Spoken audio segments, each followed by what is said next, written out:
Welcome to a new episode of DC and RC. I'm Daniel Cormier.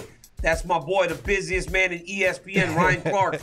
And Ryan Clark, boy, did we have a weekend last week in Las Vegas. The fights were fire. So right now, as we get ready to go into the show, we got to talk about whether or not it's time to put some respect on Alexander Volkanovski's name. Because that dude is an absolute savage. Then we'll get to some fan questions.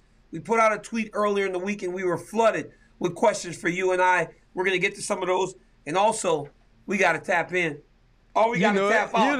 You have your own segment. You have your own segment on the show now. We're going to tap in and tap out. But first, Ryan, last weekend, International Fight Week, biggest fight week of the year for the UFC. A lot of different activities and things are going on. One of the biggest things outside of the fights was the UFC Hall of Fame ceremony.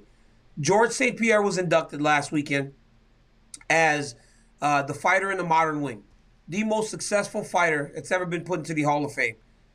But Jon Jones was also inducted for his fight, a great fight with Alexander Gustafsson, possibly the greatest light heavyweight title fight of all time. But unfortunately, in true Jon Jones fashion, it does not end the right way. Now, Dana said on multiple times, we can't get him into Vegas, not even for 12 hours, without. But what has been proven time and time again is that the trouble seems to follow Jones, because he's gotten in trouble in Albuquerque, he's gotten in trouble in New York, he's gotten in trouble, but this time seems very serious. And Mark Raimondi just tweeted very recently that more details are coming out. And Jon Jones allegedly pulled a woman's hair and headbutted a police car, causing damage to the vehicle, according to the arrest report coming from the Las Vegas Metro PD.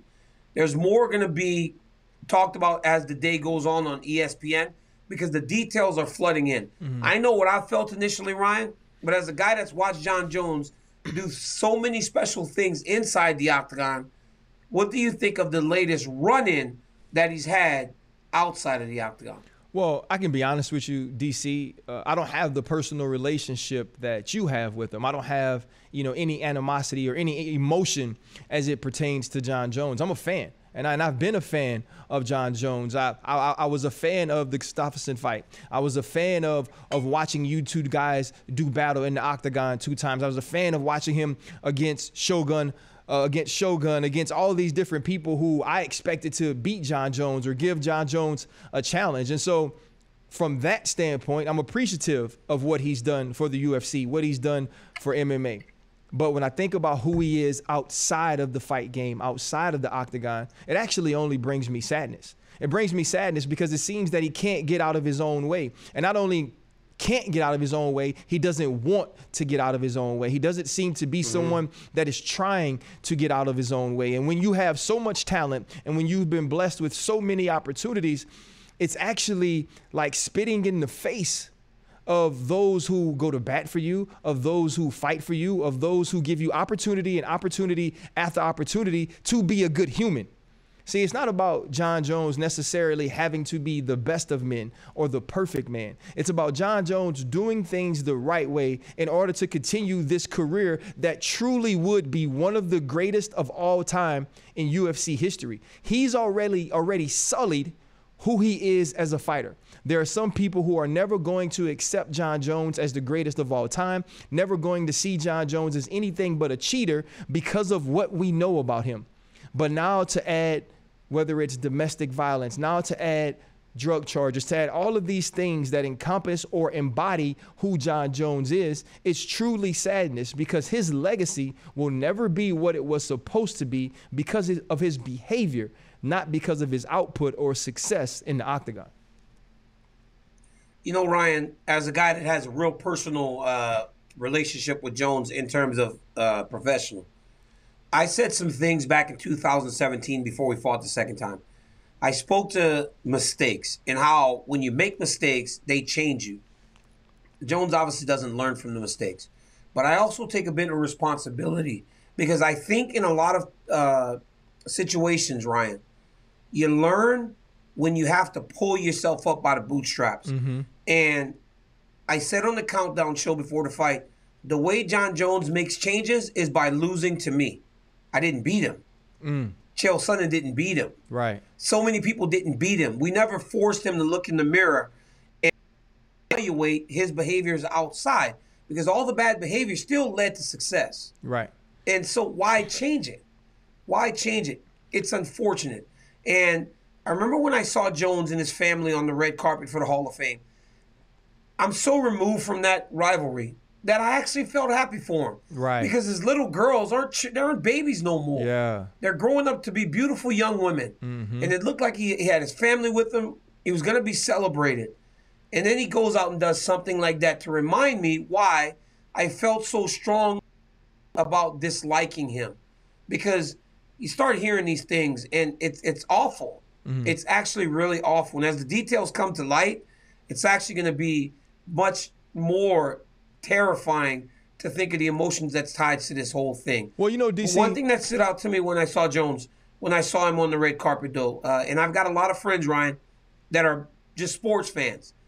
And you talk about the guys that party and live the hard life, the Jon Jones, the Dennis Rodman, Darryl Strawberry, right? Those guys, as they age, they start to wear the hard life on their face. Yeah.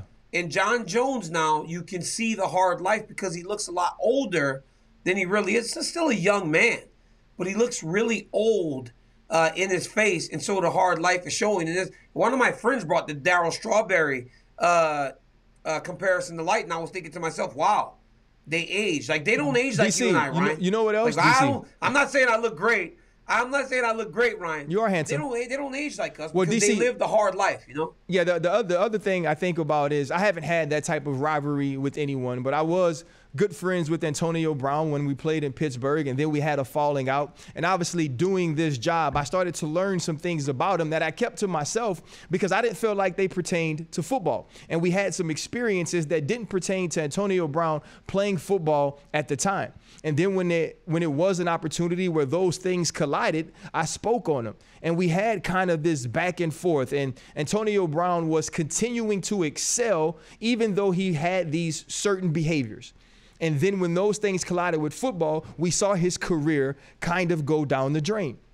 But then I would remember when he was outside of football, when the NFL and the rules and the regulations of the way that you have to be punished and legislated because you do certain things started to weigh on him. And then we'd see viral videos on Twitter or on social media and different things he was going through. To me, I never took pride in watching him go through that.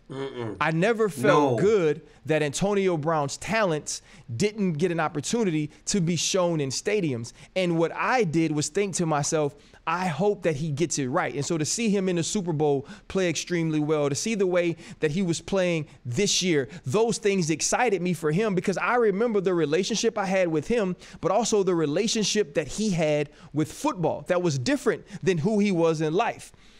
But the NFL has things in place to get your mind right. See, DC, you felt like you needed to beat Jon Jones to teach him a lesson because ultimately, UFC, there's Dana White, and the way he feels about fighters and the rules and regulations and the sanctions that are put on by the outside world that allows players to fight. But that's the only thing. As long as the rules say, okay, you're suspended for this time for doing this, then you get to come back. See, the NFL was different. So do you believe that the UFC needs to put something in place to legislate athletes, legislate fighters and the way that they behave away from the octagon? Or do you think that what Jon Jones has done this time finally keeps him out of the octagon for good, so maybe he does learn those life lessons that you feel like you had to teach him with your fist? You know what's crazy, RC, is that we have a code of conduct. We actually have a code of conduct in the UFC. It's a matter of enforcing it. And, you know, even at the height of our rivalry, when we sat in front of Joe Rogan and we yelled, we went back and forth and we called each other names and we got very personal in regards to our relationship, our spouses, and everything. I said, I don't want nothing life-threatening to happen to Jon Jones, regardless of what I feel about him professionally and personally.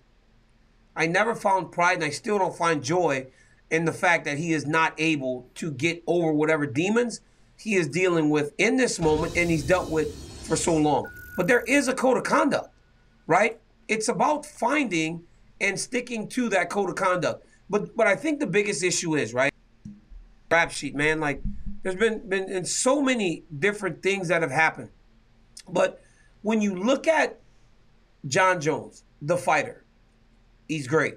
I mean, I've never been in there with anyone more talented. He's so smart. He can game plan. He can do things in a way that nobody else can. But it seems like outside, there is just no control. Comes from a great family. I mean, his dad used to tell me stories about watching me wrestle whenever Jon was a kid. It's on him, though, to get better. And I think Dana said something so smart and so, like, telling the other day. When he said he's not even disappointed anymore, it becomes the expectation. Ryan, when bad behavior becomes the expectation, that should be the biggest wake-up call for you to get it together. Because there's no more disappointment. Yeah. So you got to get it right. So if there's a message for me, I take no pride in Jones being where he is today. And he's in the stuff right now. What I say to that man is just get it right, man. You got to find a way, RC, to just try to get it right, because it ain't even about the fight career right now. He's obviously made a ton of money because he goes away for so long. It's about getting the life right so that you can be the role model you need to be for those 3 young girls that he has, those beautiful daughters that he's raising. Yeah, I think you mentioning that his daughters are becoming young women and his daughters are growing up, and like, I know how I feel about my girls. I know what I want my girls to feel about me. I want them to be proud of their father. I want them to think of, when they are deciding on who they're going to spend their lives with, that the person they decide to spend their lives with has certain qualities that I have. And so I couldn't imagine having my daughter see me in any way but the way they see me now. And that's difficult. And Jon Jones is truly a star of the UFC. He's someone that brought eyeballs to the octagon. He's someone that brought excitement and energy into the fight game. RC, he could have been, literally, he could have been Conor McGregor. Yeah. Like, I've been in places with him where, you know, even though him and I aren't cool, if I'm at the ESPYs and he's at the ESPYs, I'm getting recognized by people. But I'm not 6'4", right? I don't have 2 brothers in the NFL. He could have translated, man. This dude could have been a global super. Dude had a Nike deal when he was 24 years old in fighting when there were no Nike deals in the UFC. So DC, so it was like he could have been a life-changing athlete. Right, he could have been pisses it away. Right, he could have been a life-changing athlete. He could have been an athlete that we were all excited about. But I think we were also excited this weekend about Nick Diaz and Robbie Lawler and saying, you know what, this is the fight I want to see the most. Like, I was asked a question, and I was, you know, the championship fights, obviously you had Volk and Ortega, you had, you know, Shevchenko, and you had Murphy. But I said, you know, I want to see the OGs do battle. I mean, even during the fight, Conor McGregor tweets about the OGs battling. It was one of those things. And then we don't get the Diaz army. We don't get the antics. We don't get him calling Robbie Lawler forward so the fight continues to bring the fight to him. I mean, we didn't even get the poke in the booty, the laying on the ground. None of the things that makes a Diaz fight fun did we get. We got a shell of Nate Diaz. And as excited as I was to see him again in the octagon, it actually really even wasn't him. How do you view what Diaz did this weekend, and do you think he should continue fighting? You know, RC, to me, it was perfect. It was actually perfect. Nick went out there. He captivates an audience still like nobody in the octagon. When he walked out, it was like the crowd went crazy for Diaz. Robbie was in the octagon doing some weird footwork. Like, Robbie was moving like I've never seen Robbie move before in the octagon. I reach over to Felder. I go, what is he doing? Felder goes, I don't know, but he is swift on his toes tonight. Right. And the fight starts, and they just go crazy. Nick is just throwing bang, bang, bang, bang, bang, bang, bang. Robbie's hitting it. Boom. Did you see that spinning kick that Nick threw to start the fight? Yeah. He threw the craziest spinning kick to start the Well, fight. of course I saw it, DC, because I was sitting at the Arizona State game, supposed to be watching my kid, and I had my phone set up on a bottle because I had to make sure I had to make sure I saw what Nick Diaz was doing. Look at this guy. So absolutely. Look at this dude. Look at this dude. I didn't realize you did that. Hey, man. You actually said this dude's wow. Multitasking at its finest by my boy Ryan Clark, watching the fights and watching his son. How can you even focus on anything outside of your kid playing football? Jordan Clark, by the way, starting free safety for the Arizona State Sun Devils, and does a fantastic job. Here's how you focus. You focus when the offense is on the field. When the defense is out there, when the defense is out there, you just look up and look down. You look up and look down, and you listen for DC's voice. Yeah. And DC's voice and all the screaming that he does that had me thinking that you weren't even going to be able to do the show this week usually lets me know what's going on. Do you think it was the layoff? Though DC that had him to where with that type of pace, because we were all texting on the group chat throughout the first couple of rounds, and everybody's like, there's no way this pace keeps up. There's no way that both of these guys could keep going like this. And it seemed like Robbie Lawler still had it. Like Robbie Lawler still had some bounce to him. Do you think it was the layoff, maybe the lack of cardio, which is why they had to fight at 185, maybe that made it to so that Diaz couldn't continue fighting, and he kind of just wilted, DC, like he almost tapped. And I know they're going to hate me. I can feel you kind of like trying to say something without having to actually say it. Yeah. But there was a point that was made, Ryan, and for a guy like you and me who's seen Nick Diaz at his best, Strikeforce champ and everything, he always had uncertainty. But he said something to Brett Okamoto earlier in the week that I want to reference before I make my point. And this is what he told Brett. I didn't expect to feel the way I do at 38. I didn't expect things to come flying at me like they did as soon as the idea of me fighting even came into play. Just leading up, like the way that everything just rushed me. And this fight is taking a lot more out of me. But I mean, how I feel today is great. If I feel on fight day, like how I do today, we're gonna see. I'm gonna do really well, but to be honest with you, I really don't want to do this. And this was what I'm referring to. He said if he feels like he feels today on Saturday, he'll do really well. But if I'm being honest, I don't really want to do this. Now, you go back to Nick back in the day, and Nick always had that conflict of whether or not he wanted to fight or if he didn't want to fight. But when that octagon door closed, he was always Nick Diaz. He was always forward pressure, in phenomenal shape, and he would break his opponents down. This, to me, was the first time that all those questions that are in his head showed itself on fight night. And it showed itself in a way that he thought he was nervous, right? I believe that's why he threw so much.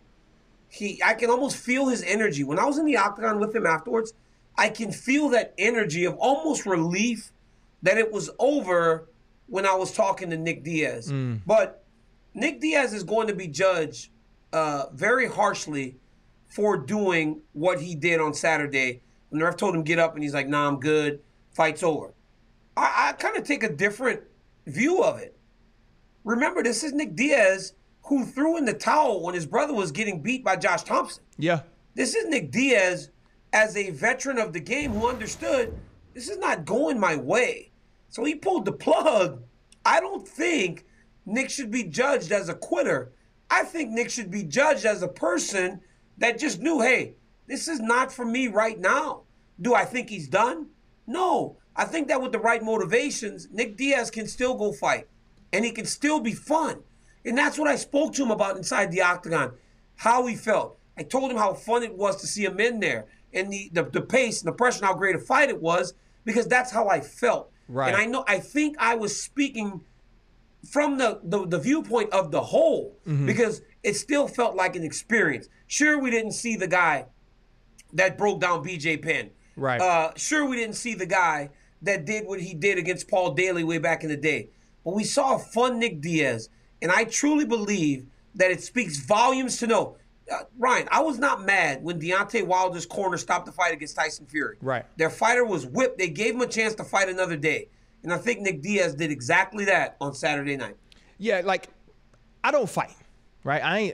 I'm not letting people punch me in my face for a living. I'm sorry. Like, I'm not letting, like, I don't know how you guys do that. And to see Nick Diaz come out and fight in that way and have that type of pace and stand in front of Robbie Lawler, like, all those things were exciting to me. And we go into the third round and I'm sitting on the edge of my seat and my kids, my girls are laughing at me. They're like, Pop, like, sit back. We can't see the field. And I was like, well, you need to stand up. Like, I got y'all a suite. There's a lot of room in here. Leave me the hell alone. And so I'm on the edge of my seat and we're texting about it. And then he's on the ground. Robbie Lawler walks away and I was like, dang. Like, he really, like, this is it. And it kind of took me back to when I retired. See, I didn't retire on TV at the Combine when everybody else saw it, when it's me and Susie Colbert and we giving high fives because I know I got a TV deal now. Like, that wasn't when I retired. I retired in November. I start the season off in year 13. I start the season off great, balling, flying around. Hurt my ankle on Monday night. I get it checked out. They say, you know, you got some bone spurs, you got some ligaments, this and this. You need to have surgery. And they were like, if you have surgery, you'll be good in such and such months. And I was like, I'm not having surgery to play football no more. And then I remember every Saturday when the barber would come over, I would text Jordan. I would say, Jordan, the barber's pulling up. Go open the door for him because I knew how long it would take me to get down the steps. And this was Saturday, and we would play on Sunday. And so I remember like it was yesterday. I had just finished treatment. It was a Tuesday night. My wife walks down the stairs, and I say, babe, this is it. I said, I don't have no more. I said, what it is taking me to get ready to play a football game is not worth what I get out of it. And when I watched Diaz sitting on the mat in the octagon, my thought was, and now you listen to what he said before. This fight was hard, right? Preparing for it. It took a lot out of me. I don't really want to do that. And when I hear those things, I think back to not sitting on the mat in the octagon, but sitting on my couch. Sitting on my couch and thinking on a Monday, golly, I got to do all this stuff to get ready to play a game Sunday in which they're going to have to shoot me in my ankle in order for me to play in. And then no matter how well I play, it's not going to be enough for me to feel like doing that junk all the way over again to play the next Sunday is worth it.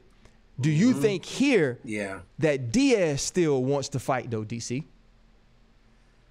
I think he wants to, but, you referred to I don't get enough out of it for what I'm putting into it. Nick made the same reference last week. Wow. He said, I hate this sport for all that I've given it and all that it's taken from me. Yeah. And I don't feel like I get as much in return, right? Like, he said that. It's almost eerie to hear you say that in your house you felt the same thing. Like, you just know. You know when it's time. I knew when it was time. I knew when I wasn't myself anymore. Right. But I don't believe that Nick's done yet. I really don't believe that he wants to be done with fighting. He's a fighter, man, and I just believe that the more he can do it, the more comfortable he will be getting back inside the octagon. He's 38 years old, Ryan. At 39, I had the successful year of my career, and I believe that Nick Diaz has a lot of the same abilities. And Ryan, after a fight card like UFC 266, there's a ton of interest from everywhere. So my man, Corporate Jake, he's starting to become a part of our team here on DC and RC. He joined us again with the first fan questions. Corporate Jake, take it away. All right, at Fights Combat, ask DCRC, what will be Nick Diaz's future in UFC after UFC 266 loss? I think there are a lot of fun fights for Nick Diaz. I think there are still fights out there. I thought this was great matchmaking, right? Because he didn't go out there and fight one of the absolute killers in the division. Right. He went out there and fought a guy that's up in age, a guy that is on his way out. There are still fights like that for Nick Diaz. And we will always tune in, especially if he can do it at 2 weight classes. Right. If he can do it at 185 and 170. So I think we'll see him again.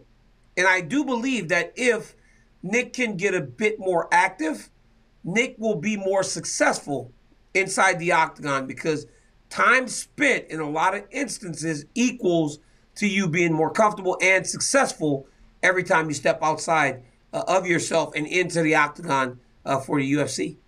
For me, I think Nick Diaz has to go on like the BMF tour. You know, it's not necessarily because he's not going to be in a situation where he's fighting for championships. I don't necessarily know if you want Nick Diaz to be your champion right now, because you don't know how long he's going to stick around, and it could be he wins the fight and he's like, oh, you know what, I'm done with it. But when you think about guys like Masvidal at 170, you think about guys like Colby Covington, if he doesn't become the champion, these are all fights that, even though these dudes are ranked highly and have fought for championships, we tune in to see Nick Diaz fight. We tune in to see if he can bring some of, you know, they got a song, it's like she want that old thing back. See if he can bring that old thing back just for a night, right? Like that would be something that we would watch. And I think Dana did a great job with Robbie and giving him a fight that we'd seen before, giving him a guy that has continued to stay active, that was once the champion of the UFC. They had history. It was nostalgia. They had all those things. I think now we got to understand, you know what, 3 rounds may be enough. 3 rounds of activity against somebody else who we think is a bad man. Not necessarily a champion, but a bad man is something that we will always tune in to watch Nick Diaz do. Yeah, absolutely. But for me, it's guys like this: Nico Price, Cowboy Cerrone, Mike Perry. Like those types of guys, for me, I'm tuning in to watch Nick fight every single time. Because if you're Nick Diaz and you're fighting guys like that, guys that are good fighters but not in the elite of the elite in the division, you start to feel that confidence, and you go out there and you compete against those guys. And listen, you can lose to those guys still. Yeah. But every time you match them up, everybody watching would feel like Nick has a chance in order to win. That's what you're saying. If I know anything about Nick, if I know anything about Nick and Nate Diaz and the whole Nick, I know that regardless of the outcome, those guys went out and had a really good time. Yeah. And I know one thing that they had. What was that? While having that good time. Modelo. You know what I mean? Modelo. And, right, you know what else? You know what makes Modelo special? It's brewed for those with the fighting spirit. And you wouldn't expect anything less from the official beer of the UFC. Modelo was the underdog. It came from humble beginnings, and it never gave up. It's brewed from premium hops to create the crisp Pilsner-style lager would set the standard for authentic Mexican beer. So the next time you're tuning into a UFC fight card, make sure you've got the beer that's always in your corner. Modelo, brewed for those with the fighting spirit. Drink responsibly. Beer imported by Crown Imports, Chicago, Illinois. Our good friends at Modelo always got our back. And Ryan, you know, UFC 266 was an absolute monster. 2 title fights. We spoke about Nick Diaz. We spoke about the whole Jon Jones fiasco, and in classic fashion in regards to this man. Third topic. He gets to be the 3rd topic on the show, right? Which is so unfair but unfortunate. But Alexander Volkanovski, there's one question. Is it time to put some respect on that man's name, Ryan, after what he did on Saturday? Bruh, like Birdman said when he was on radio, put some respect on my name, and not with a T. C-K, R-E-S-P-E-C-K.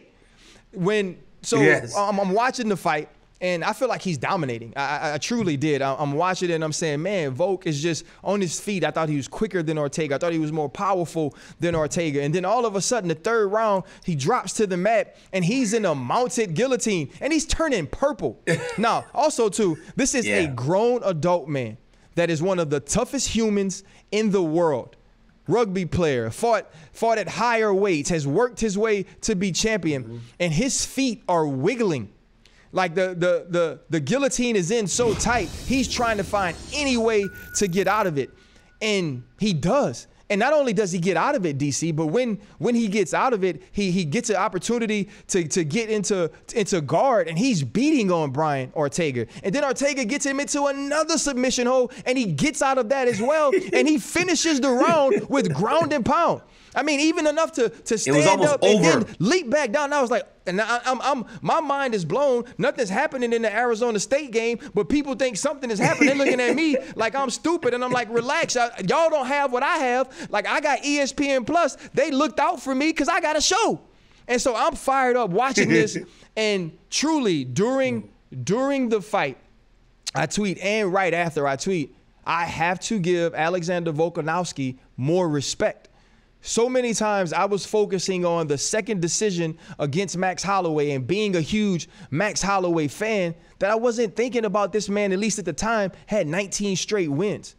That this man at the time had fought Max Holloway and beaten him twice. I just wasn't giving him that respect. But to watch what he went out and did Saturday from a skill standpoint, from a toughness standpoint, was absolutely phenomenal. And he truly is the champ. And I need to, and everybody else needs to, if they haven't already, start speaking about him with more reverence to what his career is and to who he is as a fighter right now. Ryan, watching Alexander Volkanovski on Saturday and in the build-up to the fight, you kind of had this idea that this dude was about to do something special. All week, you could sense it. He was so loose and so happy. This dude was in some shape. Dude didn't look up at the clock, Ryan, until 25 seconds left in the 5th round after the pace that they fought.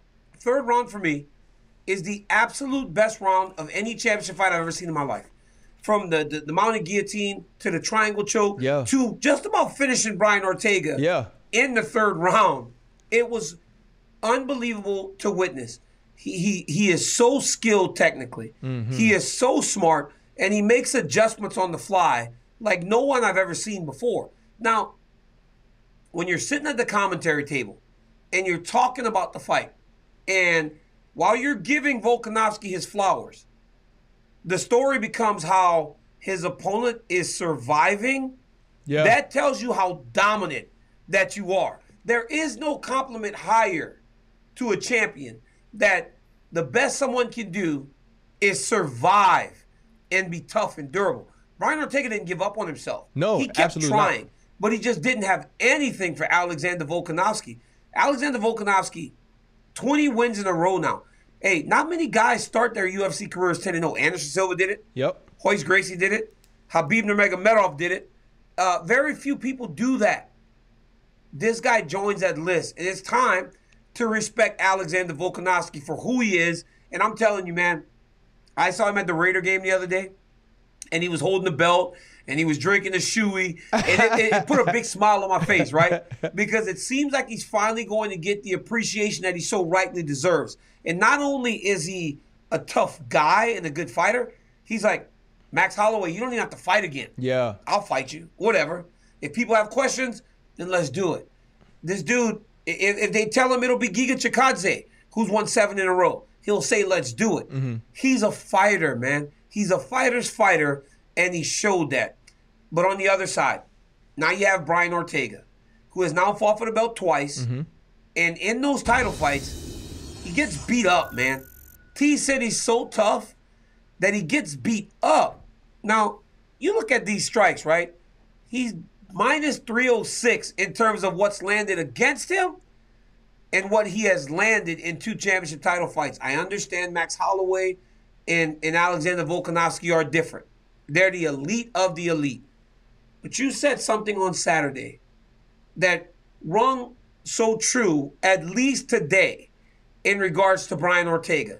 Because in those moments where he had the chance to overcome a champion, he has been set back in a very dominant way. So what was it that you texted the group that in this moment right now is absolutely true about T-City? I think T-City is one of the very best 145-pounders in the world. But I believe he's the top of the 2nd tier. I believe he's right below the championship rung. And what I mean about that is he can do the things to beat the Korean Zombie and do the things that it takes to get the shot at the belt. But when you watch him in those championship bouts, there was no comparison between Max Holloway and Brian Ortega.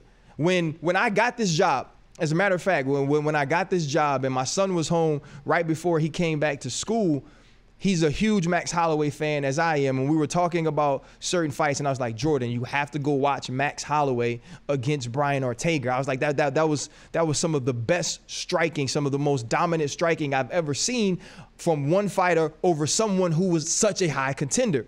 And then the same thing when I'm watching Ortega and Volk this weekend. I'm watching it and I'm seeing him battle. I'm seeing him fight. I'm seeing him do whatever it takes to stay alive inside the octagon. And in the third round, truly, when he gets the submission holds, both of them like, oh my gosh, he's gonna pull this out. It was almost, and it wasn't to the fifth round. It almost seemed to me, even though Chael and Anderson in that first fight was all about the ground game and all about control, if Brian Ortega pulls that off, to me, I'm like, oh my gosh, he was being beat this entire time, and he pulls off this crazy submission. He's the champ now. That was how I felt about it. But then when the fight goes the last 2 rounds, you see it again. He was outclassed. And being outclassed by a champion. But in the 5th round, though, hey, go ahead. But in the 5th round, RC, in the 5th round, he actually fought his best round, which was so crazy. Because I thought the 4th round, I thought the 4th round was a complete wipeout, and I didn't even think he wanted to go back out there. But in the 5th round, he showed who Brian Ortega is and how tough and durable he is, and that's why he always makes the final belt. But, and as you said, Brian Ortega is, or has proven to be, a rung beneath the championship-level fighters. And guess what, guys? There's nothing wrong with that. Heck no. You're the 3rd best fighter in the world at 145 pounds. There's nothing wrong with that. But when Charles Oliveira got his chance, he won. Right. So Charles Oliveira showed that he has that championship level, to grasp it. Yeah. Brian hasn't shown that to this point. But hey, there is nothing wrong with being number 3 of thousands in the world fighting at 145 pounds. Hey, absolutely not. And you know what happens is, you win that fight and you become a star. And then sometimes it's about getting your opportunity. And so we've now given Jake the opportunity to take over our show so many times. He keeps getting in my ear saying, toss to the question, RC. He said, toss let's go. Toss to the question. It's time for me to talk. So again, Corporate Jake, man, it's your show. We're just here, man, to do what you tell us. Slug tweets, SDCRC, after this weekend's card, how would you both like the featherweight division to play out? DC, you want to go? If Max Holloway was free, RC, I would just say match him and Volkanovski right now. But he's been matched up with Yair Rodriguez. Yep. So now you got to kind of wait to see what happens. Volkanovski said that he's willing to fight him right away. And if Max wasn't scheduled, maybe we get that 3rd fight. But then when you start to look down the featherweight ranking, you get some of the more talented guys in a very stacked division, right? You got Yair Rodriguez. You got Max. You got Giga Chikadze. Giga Chikadze is a guy who has won 7 fights in a row, and he's really getting close to being a true contender in this weight class. And I believe that it's going to be timing. Because if Volkanovski wants to fight again relatively quick, you may see a guy like that getting that title shot because he's been on such a long win streak. But if he's willing to wait and Max Holloway gets through Yair Rodriguez, which is very difficult, you'll get that 3rd fight, which will deliver as the first 2 did. But if you could get the job done, now you got a brand new contender looking to challenge the champion Alexander Volkanovski. It is, for me personally, I would have done Chikadze versus Yair and Max versus Volkanovski, but Sean Shelby's the best matchmaker in the game, and I'm sure that he's got the plan in place in order to get the division going forward. Yeah, I mean, you want to get the division going forward, and I think everybody would be signed up to see Volk and Max go at it again. I mean, I'd sign up for it 10 more times if we got the opportunity, no matter who won, because we understand the action. We understand how competitive it's going to be. We understand the skill that's going to be shown. But DC, a guy like Max is taking a fight against Yair Rodriguez, who's a very good fighter. Right, a dude who's 13-2, somebody who's ranked very highly. I believe that Ortega was wedged between those 2 guys in the rankings coming into this weekend. And so now you take this fight, and the UFC, DC. This isn't boxing, right? Where a guy like Canelo or a guy like Mayweather, because they're so skilled, because they're so good, can find ways to string together all these wins. You can lose on any given fight night. We saw Anthony Joshua. Yeah, we saw Anthony Joshua take a fight and lose. Is this a mistake for Max? He just lost to Olchik. We just saw it. I mean, we literally just saw this same exact situation play out last week with Anthony Joshua fighting. I can't remember the kid's name, like Olchik or Olzik or whatever his name is, the Russian kid, Dagestani, Sheikh Habib and them. He won that fight, was supposed to win. and got absolutely dominated. Is it risky for Max Holloway? Max has shown to be so skilled that the only person that can even compete with him has been Alexander Volkanovski. But there's risk in everything you do. Every time you step inside that octagon, there's risk.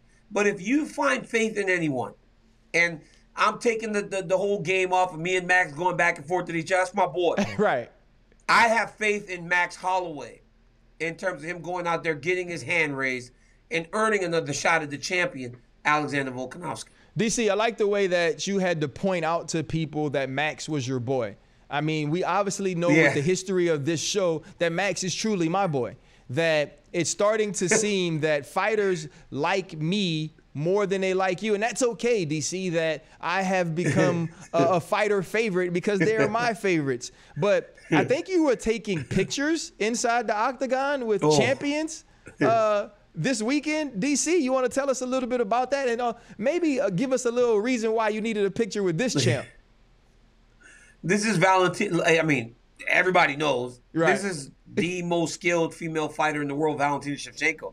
And for a long time, I have wanted a photo with the champ. I just haven't had the opportunity to ask for it, right? Like when I'm in my meetings and I'm doing all these things, I don't want to go, hey, Valentina, can I take a picture? Right. Like when she leaves a fighter meeting or anything like that, right? So what I figured was, and Paul Felder kind of like dared me to do it. He's like, I bet you won't do it.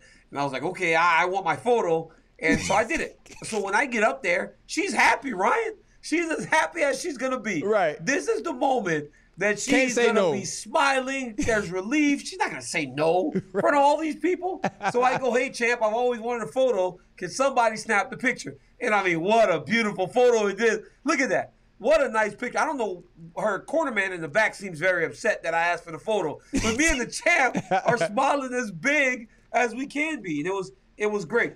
A great photo. DC, you know what? Second to the performance. You know what strikes me about this photo, DC? It looked like you were in a fight more recently than Valentina was. Because there is not a scratch on her, a bruise. She is barely sweating. That was one of the, and she's had dominant performances, DC. This was such a dominant performance, such a performance laced with skill, with strength, with strength. She was competing. She came forward the entire night. What's next for her? Like what other challenges are there for Valentina Shevchenko? And I love Shevchenko, and I love what she said too. It's like, yeah, you know, they start to doubt as soon as they get in there and feel it. Once they realize that that this is different, that this is no longer pre-fight media, that we're not doing press conferences and your words don't mean anything. Once we step in here and they lock this cage, who do we see her fight next? And, like, I mean, do we need to just see Nunes and Valentina again? What do you think happens for Valentina Shevchenko going forward? RC, look at my hands. Like, you don't know. Look at my hands. You look like Michael Jordan really when he hit his 6 3-pointer against Portland. Yeah, like against Portland. Like, I don't know what's going on. Like, I'm watching dominance in a way that I never thought I would see. But I only see that dominance, that type of dominance in one other person, and that's the GOAT, Amanda Nunes. It's the only person that dominates in that way. And we saw 2 fights between the two, and I know Amanda's 2-0. Yeah. But we saw 2 competitive fights against the 2 best female fighters in the world. And I can't envision anyone else challenging Valentina, especially not at 125 pounds. Right. Even if you look at Valentina at 135, I mean, I think we were able to get a side-by-side shot of Valentina at 35 and a photo of her at 25. When you look at her and those weight classes, you can see that she was actually making herself get heavy enough to fight at 35. Yeah. She doesn't look as shredded as she does at 125. She dominates, man. And I was listening to the corner of Lauren Murphy. There, look at her. Yeah. Look at the difference, Ryan. At Valentina at 25 and 35. And now it's not a big glaring difference, but look at how ripped she is and how lean she is at 125 it's definitely pounds. Different. She looks like she's bulking. Yeah. She looks like she's bulking up to fight in a weight class heavier. But it's not like she lost at that weight class outside of Amanda. She's so talented that she can fight anywhere and be successful. But I think that she'll stay at 25. She'll continue to beat people up right now. And then when the time is right, we'll see her and Amanda lock it up for a third time. And if Amanda has to fight the perfect fight like she did before, Amanda presents some different challenges to Valentina, though, because she's bigger and longer, and Amanda doesn't need to rush in because Amanda has championship-level experience herself. So she's going to lead. And if you saw last weekend, Valentina, as she's shown time and time again, is a fantastic counter striker. She doesn't have those opportunities against Amanda Nunes, a much bigger fighter. Yeah, I think all athletes enjoy dominance sometimes. You know, we all want to see people compete, and you want to see close finishes, and you want to see your champions be pushed to the brink by adversity. Kind of like we got to see with Alexander Volkanovski later on in the night or in the next fight in the main event. But there's something about watching Valentina Shevchenko that in a sport that's really brutal, in a sport that's extremely violent, it's beautiful. And I don't want to say that and seem like the dude that's calling the woman's champ the way she fights beautiful, but it truly is, because it's almost graceful and it's extremely tactical. And then as it's graceful and it's tactical, all of a sudden it's explosive. And you're watching her dominate. You're watching her toss Lauren Murphy around the octagon. You're watching her land rights that affect her and have her stumbling into the cage. And it's like, it was just pacing. She was constantly stalking, and then boom, it was over. But there was never a point in the night where I thought to myself, oh my gosh, Lauren Murphy is in this fight. Oh my gosh, if Lauren Murphy changes one more thing, then Valentina Shevchenko is in trouble. In DC, I've never had to fight. I've never been punched in the face and didn't have to sit on a stool and have people put ice on my neck and give me water I don't really want to drink because my lip is swollen. But I felt like Lauren Murphy's corner was kind of, I don't want to use the word lying. They weren't telling the truth to her. How do you feel about, like, do you want your corner to be straight up with you? This is what we need. This is where we are. Or do you want them to make you feel good so you can continue fighting in a very happy and fluffy way? Let me tell you something. Bob Cook and Javier Mendez, they never pulled punches, especially Bob. Bob has made me cry on multiple occasions after the fight, even winning, telling me that I didn't do what I was supposed to do. It was always straight. Like, tell me the truth when I'm out there. Lauren Murphy's corner did her a disservice. Now, I've seen this many, many times.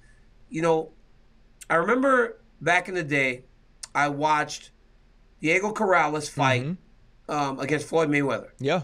And he was getting outclassed. But his father was telling him how great he was doing, and you could see the line being in the late great Diego Corrales. Yes. You can see the line between trainer and father being skewed. Yep. Because now you're looking at your kid lose, and you can't find the heart to tell him how bad it's going. Right. That's what happened to Lauren Murphy. But then it's a level above, Ryan. You're married. Yeah. Could you imagine sitting your wife on that stool? Nope. And telling her that you, because where does that end, right? Yeah. Where does Lauren Murphy's husband-wife relationship end to being trainer and fighter? Because if I tell my wife something so bad, like you look like crap out there, you think that stays in the octagon? That might follow you home. DC, so I own a training facility. My wife don't let me train her, bro. Like, she came in and paid another trainer at the facility that I own, a trainer that works under me, to train her, because she was like, I refuse to listen to you tell me what to do. See? And so I couldn't imagine that. But DC, that's so different, because part of it too has to be about teaching or helping your fighter protect themselves as well. But I think they have that, right? They have that relationship. But it's hard in those moments where things are going bad for your athlete, especially when you have that real personal connection. Right. I mean, they're happily married. It's a different level of a connection between a husband and a wife, or a father and a son, or a father and a daughter, or a mom and a daughter when they're competing. We've seen it in boxing so many times, where these dads just cannot be truthful with their athletes who are their sons. Well, you know what's crazy? And I feel like, you know what's crazy? I feel DC? like I feel like, Ryan, I'm sorry. I just feel like, what was the expectation for Lauren Murphy on Saturday? Because I felt like it was to survive opposed to winning. Otherwise, there would never be those types of directions coming out of that corner. Yeah, I think when I start looking at football, and you look at football now, Alex Guerrero, who is Tom Brady's trainer, said that Bill Belichick never evolved in the way that he looked at Tom Brady. In 20 years of coaching him, there was never an evolution there. And I think part of that was also training. Like, there are certain things New England expects from its players. They do a player combine and they lift a certain amount of weights when they're at camp. And Alex Guerrero didn't believe in those things. And Tom Brady, and I do believe that sometimes those things shift, but he always coached Tom Brady like he was just another player on the team. And the reason that they won was because if you were an undrafted free agent who has never played a down, you knew you couldn't cut the fool and act stupid, because the greatest of all time is being coached the same way. And then you can look at Pittsburgh, to where now Ben Roethlisberger is still there. He wanted one more year. There's not really a succession plan. And I've been in that building. He wasn't always coached the way that we were coached, as Coach Tomlin told us. Coach Tomlin said, you know what? I'm going to treat everybody fair, but I'm not going to treat everybody the same. And so that was what was so different about football, is that it wasn't about that one-on-one relationship, because it had to be part of how it was viewed by a team. And so when you're talking about that father-son relationship, that's one-on-one, right? And unless you got siblings that fight as well, you're the only person they have to worry about. Obviously, a husband and wife relationship, that's one-on-one. So you don't have to worry about the perception. Different level. Right, yeah, you don't have to worry about the perception of how that's seen, because it's just y'all two. But I know for me, I wanted to be told exactly what was going on. I wanted to know exactly what was happening. And not only did I want you to tell me how bad it was, DC, I also would know if you were lying to me. I would know that if I gave up a big play or if I missed a tackle, that it wasn't going well. What I need you to do, though, is tell me how to make it better. So even if I'm not telling you, hey, you know what, man, right now, Valentina is whipping the mess out of you. Even if you're not telling me that, even if you're not saying we're way behind on the cards, at least tell me how to get it fixed. Absolutely. We saw that with Brian Ortega. Brian Ortega's corner was very, very truthful with him, and told him, you got to go finish him. Right. They told him that from the very beginning. It's not going great. We need to get it right. And I think that that's the way you have to corner your athlete in regards to trying to become a champion, especially in the UFC. Great insight about the football, but Alex Guerrero's out of his mind. You can't talk about a guy that gave you an opportunity and then you spent 20 years and winning 6 championships together. Like, oh yeah, it was so bad. Like, I hated it so much. Get out of here, man. It's absolutely ridiculous. But Ryan, now it's time to tap in or tap out. And my boy Corporate Jake has the subjects. Corporate Jake, let's go. All right, let's tap in or tap out. With Aljamain Sterling out of his title fight, Brett Okamoto has confirmed that Petr Yan will face Cory Sandhagen for the interim title. So, DC, tap in or tap out on this new interim title bout? I'm tapping in. Me too. I'm tapping completely. We tapping in. What?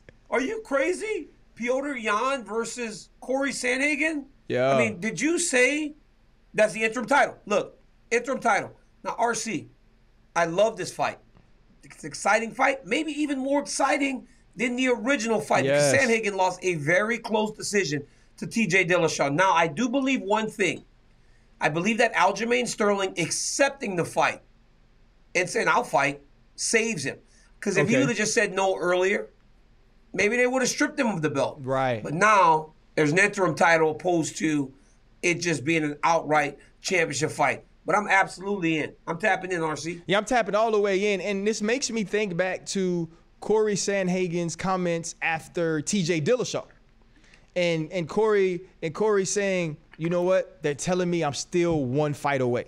You remember that? He said, all I want to know is that I'm one fight away. Well, guess what? This is that one fight. And so for him, you have to be excited for this opportunity. I do have a question for you, though, DC. And, you know, with the way that Aljo won the championship, and some of the criticism of him, whether it was, you know, not trying to find a way to fight, which I thought he had no possible way of winning after taking that illegal knee. But after all those things happen, is this to you the actual championship? Like, do you feel like the person or the fighter that holds the belt from this fight, which will be the interim belt, is truly the champion? And does that add more intrigue to the next fight? Or for you, is it now Aljamain Sterling will be the challenger fighting the champion?